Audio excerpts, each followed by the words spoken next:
बिस्मिल्लाहिर्रहमानिर्रहीम। तमाम देखने और सुनने वालों को मेरी तरफ से अस्सलाम वालेकुम। दोस्तों, वीडियो शुरू करने से पहले अगर आप पहली बार इस चैनल पे आए हुए हैं तो सब्सक्राइब ज़रूर करिएगा और बेल आइकन को प्रेस करना ना भूलिएगा। और इसके अलावा अगर आप मुझे फेसबुक, ट्विटर या पैट्रियन पे ज्वाइन करना चाहें तो इनकी लिंक नीचे वीडियो की डिस्क्रिप्शन में दी हुई है। और अगर आप मेरे लिखे हुए बुक्स पढ़ना चाहते हैं तो उसकी भी लिंक नीचे डिस्क्रिप्शन में मौजूद है।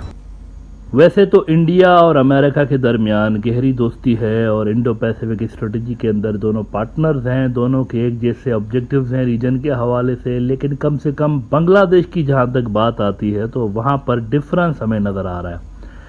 और इस पे मैं पहले बात करता रहा हूं कि अमेरिकन जो है यहाँ पर फ्री एंड फेयर इलेक्शंस चाहते हैं और उनका ख्याल है कि अगर फ्री एंड फेयर इलेक्शंस होते हैं तो शायद वहाँ पर दूसरी पार्टी हुकूमत में आ जाए।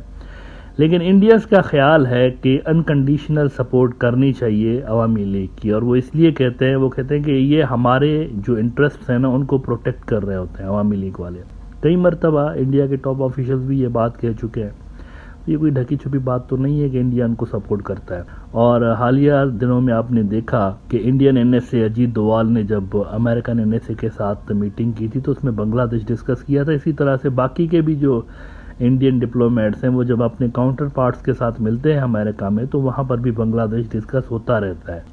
अब इंडिया की जानिब से मुस्तकिल तौर पर ये जो बांग्लादेश डिस्कस किया जा रहा है अमेरिका के साथ, इसको अपोजिशन वाले बांग्लादेश में कह रहे हैं कि ये तो इंटरफेयर कर रहे हैं हमारे मुल्क के अंदर, हमारी डोमेस्टिक पॉलिटिक्स में इंडिया इंटरफेरेंस कर रहा है अभी से लेकर। इलेक्शंस में तो कुछ टाइम है लेकिन ये तो अभी से ही कर रहे हैं। तो उस पर उबैदुल कादर साहब जो कि अवामी लीग के जनरल सेक्रेटरी हैं, उन्होंने एक बात की है। अच्छा, बाकी तो सारी बातें उनकी ठीक है लेकिन एक बात बड़ी शॉकिंग किस्म की उन्होंने की। आज मुझे सुन के लिटरली मैं भी हैरान हो गया हूँ कि इन्होंने ये किस तरह की बात की है। वो कहते हैं, देखें अमेरिकन और इंडियंस का अपना हिसाब किताब है, दोनों जो है एक जैसे मफादात रखते हैं, दोनों दोस्त हैं। इंडियंस असल में उनको समझा रहे हैं कि उनके इस रीजन के अंदर क्या इंटरेस्ट हैं और उनको कन्विंस करने की कोशिश कर रहे हैं कि आप हमारे इंटरेस्ट के खिलाफ जाकर काम ना करें। लेकिन दूसरी बात उन्होंने ये की कि इंडिया की जानिब से बांग्लादेश को डिस्कस करना इट्स नॉट एन इंटरफेरेंस। और उन्होंने एक हाथ आगे जाते हुए कहा कि 1971 में क्या हुआ था, वो इंटरफेरेंस थी या नहीं थी। और उन्होंने कहा कि ये जो इंडियन फौजें घुस गई हैं बांग्लादेश में, क्या वो इंटरफेरेंस थी या नहीं थी, ये बात उन्होंने की। अभी कितनी सरप्राइजिंग बात है। अगर आप ये प्रेसिडेंट सेट कर देते हैं, मिसाल के तौर पर ये बेंचमार्क सेट करते हैं कि इंडिया की फौजों का घुस के आना भी इंटरफेरेंस नहीं थी, तो फिर कल किस तरह से आप इंडिया को मना करेंगे, रोकेंगे? अगर वो बांग्लादेश की टेरिटरी के अंदर आके बैठते हैं तो आप क्या कहेंगे? ये इंटरफेरेंस नहीं हुई है, ये ऐसे ही आया है, भाईबंदी में, दोस्ती में आया। ये जो बात उन्होंने की है ना कि 71 में वो अंदर घुस के आए थे, तो क्या ये इंटरफेरेंस थी या नहीं थी? ये मुद्दा अजीब सा मुद्दा है। वो पता नहीं कहाँ से उन्होंने 1971 लेकर आ गए। उनके एग्जैक्ट वर्ड क्या है पहले वो दिखाता हूँ, फिर आगे बात करता हूँ। कहते हैं, द बिजनेस स्टैंडर्ड को कोट करता हूँ, इंडिया मैसेज टू यूएस और बांग्लादेश नॉट एन इंटरफेरेंस। अच्छा, मैसेज देना कोई इंटरफेरेंस नहीं है, ठीक है भाई। लेकिन आगे वो कहते हैं, he questions those who claim India has intervened by sending message to the US, then what happened in 1971? India provided crucial support during that time, offering aid and shelter to our refugees and even deploying soldiers who contributed significantly. They also provided weapons and training. Is it not interference in internal affairs? अब देखें, उबैद साहब जो हैं अच्छे politician हैं, लेकिन उनको एक बेसिक बुनियादी चीज़ याद रखनी चाहिए कि जिस दौर की ये बात कर रहे हैं ना, उस वक्त बांग्लादेश नाम का कोई मुल्क था ही नहीं, पाकिस्तान नाम का मुल्क था। पाकिस्तान के अंदर इंटरफेरेंस हुई थी, बांग्लादेश नहीं था उस वक्त। तो ये जो आप बात कर रहे हैं ना इंटरफेयर, ये असल में एग्रेशन हुआ था, किसी के मुल्क के अंदर घुस के आना एग्रेशन होता है। तो इंडिया की जानिब से एग्रेशन हुआ था। बांग्लादेश उस वक्त जब था ही नहीं तो उसकी सॉवरेनिटी कहाँ से वायलेट होगी? ये तो 71 के बाद जब सरेंडर किया पाकिस्तान ने तब बांग्लादेश बनाना, तो उसके बाद उसकी पॉलिसीज जो भी बनी है उसके बाद शुरू होता है काम। उससे पहले जो जंग चल रही थी that was a separate story. उसको आप आज के बांग्लादेश से नहीं मिला सकते।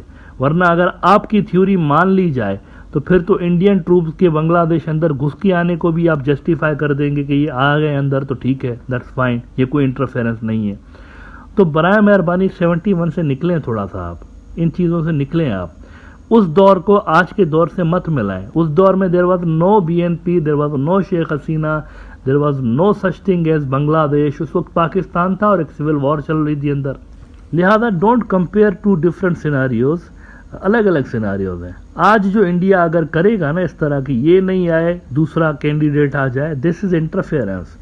पाकिस्तान के अंदर मिसाल के तौर पर इमरान खान कहता है कि मेरी गवर्नमेंट को गिराया गया, तो दिस इज इंटरफेरेंस। अगर ऐसा हुआ है तो वो इंटरफेरेंस हुई है। बांग्लादेश की जो पब्लिक है ना, वो असल में किंग मेकर्स होने चाहिए। ये उसूली तौर पर ये है, पब्लिक को आप वोट डालने दें, उनकी मर्जी, वो जिसको भी वोट डालें। आप जस्टिफाई मत करें इंडिया की इस तरह की जो हरकतें हैं ना। अब वो उनका क्या काम है भाई?